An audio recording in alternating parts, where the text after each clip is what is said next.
Welcome to the Managing the Smart Mind podcast with your host, Coach Kramer. This is episode 40, How to Change the Way You Feel About Pretty Much Anything, or a mini course in emotional agility, part 1.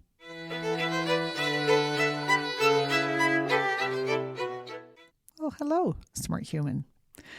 I am so happy to be giving you a mini course on what I call emotional agility. Basically, it's the awareness of your emotions and the ability to manage them so they don't manage you, basically. They don't run your life.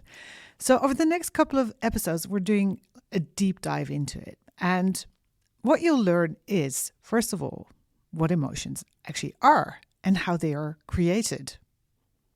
Lots of neuroscience here.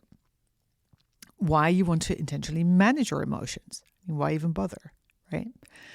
How you can decide which emotions you want to change. And then how to do it. How to change the way you feel about pretty much anything. Okay? Ready? Let's dive in. First of all, what are those pesky, distracting things called emotions? If you're a little bit like me, maybe part of you would sometimes just prefer to be a brain in a vat, right? Just be wheeled around so you can do all your thinking. Luckily, there's lots of fun stuff to be done with the body as well. So it kind of evens out. But what are emotions? Well, this isn't a definition all the scientists agree on, right? Which is, in my opinion, fun. We just have working models. And the one I use, I have adapted from neuroscientist Lisa Feldman Barrett. And I really like her theory of the brain and emotions because it goes a long way to explaining how emotions work in our life and also what I see in my coaching practice and with my clients. So in this definition, emotions are sensations that your brain creates to let you do things which will balance your body budget. What? Yes. This may not be the definition you were expecting, so let me pull it apart for you, right? Lots of bits and pieces here. First of all, emotions are sensations. When you have an emotion, something happens in your body. And I don't mean the reaction an emotion elicits, for example, the elevated heart rate when you experience fear. I mean the feeling of the emotion itself. It's kind of a sensation in your body, even if it may be hard for you to pinpoint what kind of sensation exactly it is, or maybe you're not very good at naming your emotion, something we're going to talk about later on as well. Doesn't matter. Emotions are sensations in your body. It's a kind of working definition. Okay, part 2. Right? Because I said emotions are sensations that your brain creates. Okay, yes. According to Lisa Feldman Barrett, emotions are created by your brain. They're not something that happens to you, right? Like the weather. This may blow your mind, right? But they really aren't this kind of automated response to certain stimuli, just something that happens that you can't do anything about unless, by the way, they're generated directly by the amygdala and the prefrontal cortex is bypassed, right? For example, with phobias. But leaving the exceptions aside, emotions are actually created by your brain. So apart from emergency situations where you enter the freeze, flight, fight response, your brain actively generates your emotions. What? So you're making your emotions, basically. It's so fascinating. If you dive deeper into this, it will blow your mind. And if you're interested in learning more details about this, I really recommend you check out Lisa Feldman Barrett's book, How Emotions Are Made. I'll leave a link to it in the show notes. But for the purpose of this podcast, suffice to say that when your brain notices that something changes in your body through what is called interoception, it immediately wants to go figure out what that means for your body, for your energy management. And your brain does that through input from your interoceptive network, as well as from your memory bank of past experiences. So your brain's like, oh, okay, what's happening in the body? It creates a kind of status report, right? Do we have elevated heart rate? Do we have, are we sweating? All the things. And then with all the sensory input we have right now, when we match that with our memory bank of past experiences, what the hell is going on? What do we make this mean? Right? And then it makes a prediction. And once it's made that prediction, this can result in generating an emotion, which hopefully will cause you to react in a way that actually restores or recalibrates your body budget. It's so smart. Seriously, I am in awe. So, a change in your body sort of alerts your brain through interoception. Then the interoceptive network, together with the memory bank, starts to get to work to create a prediction around what is happening and what should be happening, from which the brain generates an emotion to create a suitable reaction on your part. And a suitable reaction can mean that you move out of the trajectory of the ball that's about to hit you, or it could mean that you blush. Right? It could be many different things because of the emotion your brain generates. Now, this is very theoretical, and it makes much more sense when we look at examples. So let's make it super specific, just the way I like it. Let's say your brain notices that you have an elevated heart rate. Gudung, gudung, gudung, right? Now, that elevated heart rate could be caused by very different things. For example, you could be freaking out about a presentation you're giving in 10 minutes, or you could be going on a date with someone you're very much into, and you have a suspicion that the feeling may be mutual. So fun. Or you could be watching your favorite soccer team doing that horrible penalty thing at a World Cup. Or you could be attacked by a rabid dog. Now, all of these very different events can cause an elevated heart rate, which your brain then registers. And now it needs to make a prediction. Because what does this mean for our next step? Should we be terrified, excited, tense? Should we run for our lives? Or should we run towards the thing or person with our arms wide open? So many decisions to make in a split second. So your brain notices that change in your body, right? Your heart rate and the corresponding affect, which is the basic sensation you're experiencing. It then digs into your memory a belief database to help it decide how to handle this thing, right? If it finds a file that says big teeth run away, then it knows what to do with the rabid dog, for example. And it then makes a prediction on what type of reaction you should have based on that mixture of your current experience, what's happening in your body, sensory input, and your memory bank of past experiences and underlying beliefs. And it then creates an emotion to facilitate that reaction. All of this happens in a very short amount of time, which leads me to the last part of the definition of what an emotion is, the body budget. Remember, emotions are sensations your brain creates to let you do things which will balance your body budget. Now, the main task our brain has is to keep us alive. And to do that, it needs to constantly monitor and manage our body budget, which is to say the amount of energy we have and where we allocate it. If it doesn't do that well, if it decides to allocate all glucose to the brain, for example, when we need to run, we'll just topple over. And yes, this is a gross oversimplification of how your brain works, but you get the general gist. And this, by the way, is also why our brain is always trying to stop us from trying new things or changing our lives, because that will make it harder to balance that body budget. So it's saying, please don't. Could you not?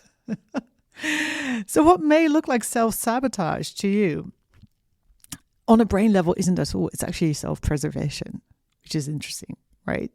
We need some more goal alignment, I think, with between the brain and the self. But that's a topic for another podcast, maybe. So, again, emotions are sensations that your brain creates to let you do things which will balance your body budget. Hopefully. I'm guessing this makes more sense now, right? Which brings me to the next part. If we know what emotions are, right, they're just a thing that our brain does to balance the body budget, why should we care? Why should you care about your emotions? Isn't it better to just be like a Buddhist and let it all wash over you? Just be in a moment. Okay. Sadness, happiness, right? Let it just be. Yes, it's absolutely better if you can do that. If the emotions you experience have zero fallout, if they cause no reactivity in your mind or body whatsoever, by all means, keep doing whatever it is you're doing. Seriously, and tell us how to do it too. But I'm guessing that since you're listening to this podcast, you haven't quite reached enlightenment yet. And for us non-enlightened folks, emotions can actually have a massive impact on our daily lives. They actually really influence the way we experience it, the way we think about ourselves, about other people in the world, how we think about our past, and even what our future will look like. And they can consciously or subconsciously block us from doing certain things, from achieving our goals, or even going after them. Again, let's look at an example. And this is one from my personal experience. I've never been very fond of dogs. I'm definitely a cat person. And I had an experience with a Great Dane as a toddler, which wasn't so fun. I think it was sort of drooling on me from above, which freaked me out. But I wasn't terrified of dogs. I loved my godparents' dog, and I used to sort of sleep in its basket. But apart from that, I just passively avoided dogs. And that changed in an instant when, back in 2016, I was in Istanbul and I went on an early morning run. And when I'd reached the Blue Mosque, I was actually attacked by a wild dog. It scratched me, it bit me, although luckily not very ferociously. I've got no scars or anything. And this was probably the worst part, it just wouldn't leave me alone, right? It just kept kind of attacking me. And it took a long time before I found someone actually willing to help me get rid of the dog, find me a taxi to get me back to my hotel, and then onwards to a clinic for some tetanus and rabies shots. And this whole experience created a memory which then the next time I saw a dog, a friendly dog, a non-dangerous dog, even though I rationally knew the dog wasn't dangerous, it made me jittery, which, if you know dogs, can cause dogs to behave badly because they feel you feel weird and then they do weird stuff and then you freak out and etc., etc. So fast forward a couple of encounters and my emotion of anxiousness whenever I saw a dog had morphed into a phobia, which, by the way, I have since then been able to resolve through a self-created photographic exposure therapy, which was intense but good. So this is an example where an emotion that I didn't manage, that got attached to a concept of dogs, ended up influencing all my future experiences with dogs in a bad way and influencing my life to a point where I would cross the road if there was like a dog coming towards me on the pavement. That sucks, right? Now, it isn't always so extreme that an unmanaged emotion with a memory morphs into a full-blown phobia. But they can still be harmful in many other ways.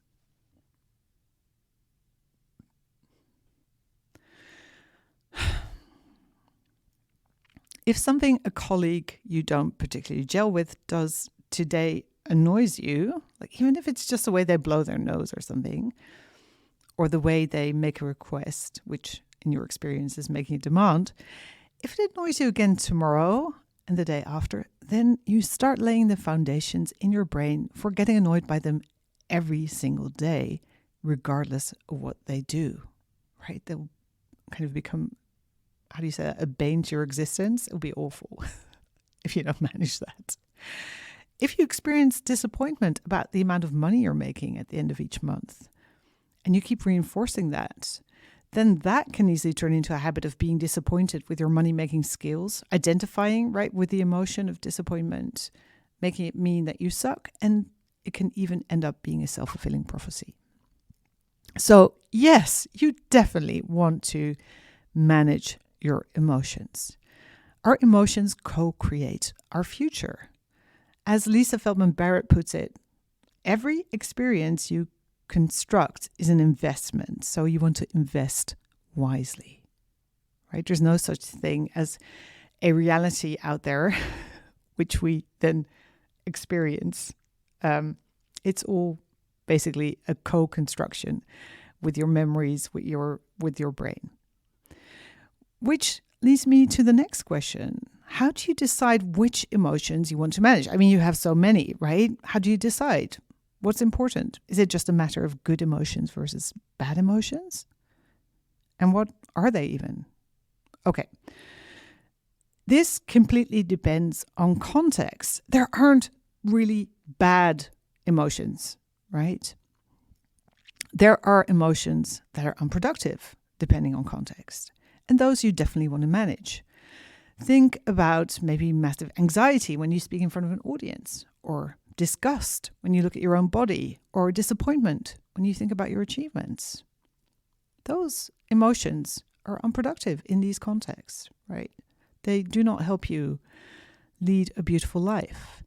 But you do want to experience the whole gamut of joy, melancholy, excitement, grief, anxiety, lethargy, etc., right? They all have their place, I think, in a rich and authentic human life. So this is not about avoiding so-called unpleasant emotions. They're part of the deal. Seriously, sometimes I want to feel sad. I even have a playlist that helps me cry or feel very melancholic. And I love doing that sometimes when it's appropriate. But it's when certain emotions stop you from leading that life you want to live, where you want to start managing them. So then the question becomes, is it even possible to change them? Don't they just happen? I mean, this all, goes on in a split second. So what can you do? And the good news is it is possible to change this, because your brain creates the emotions based in part on what you think and also on what's happening in your body. So you can change your emotions by changing either what is happening in your body or by what you're thinking. And as your emotions shape the way you perceive and experience the world, then if you change your emotions, you can change the way you experience things, people, events, everything. And it gets even better. If you can change the emotions you experience, you can also change what you make things mean. In other words, the way you write your personal story. Now, if all this is completely new to you and a bit much to take in, just remember this. A, your brain creates emotions. B, your emotions co-create your experience of reality and your memories. C, it's possible for you to influence this creation process. Super cool. This means you not only have power over how you feel right now, you can also change how you feel about the past and influence how you're going to feel in the future. Now, I'm not saying this is necessarily easy, especially when it comes to long-held beliefs, experiences, etc. But it is totally possible and incredibly empowering. We do not need to be slaves to our emotions. You can change the way you feel about those 3 years spent on a degree you never finished. You can change the way you feel about your body. You can change the way you feel about people in your life. Even that colleague who blows their nose in that horrible way. You can change the way you feel even about losing a loved one. And that may not necessarily mean that you move from being sad to, being joyful, but maybe you can move from being sad to being appreciative or grateful or just being loving, feeling love. And in the next episode, I'm going to give you a whole list of tools you can use to do exactly that. But for now, I want you to start noticing your emotions more consciously than you've ever done before. Do you have specific emotional patterns around certain situations, tasks, projects, people? Do you have an overall emotional mood? I want you to start noticing, and it can be handy to keep a journal to take notes so you know exactly what to work on using those tools I'm going to share with you in the next episode. And of course, if you don't want to wait for that, go to coachkramer.org to see how I can help you change the way you feel about everything that matters to you. Have an amazing week. Bye-bye.